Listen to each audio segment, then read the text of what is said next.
During the week, I bartend at a cafe on St. Simon's Island. I love my job and the clientele, but I really live for the weekends.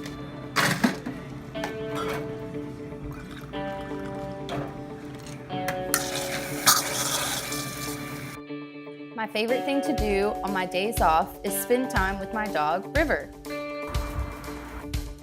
I grew up in a big city, but once I moved to the island, I realized this was more my speed.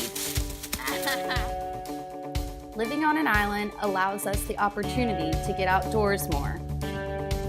River. We venture out to the local cafe and spend time with friends. I've always loved animals, and before I rescued River, I realized there was something missing. River has become more than just my best friend, and I enjoy every day that we get to spend together. River has shown me what unconditional love really means.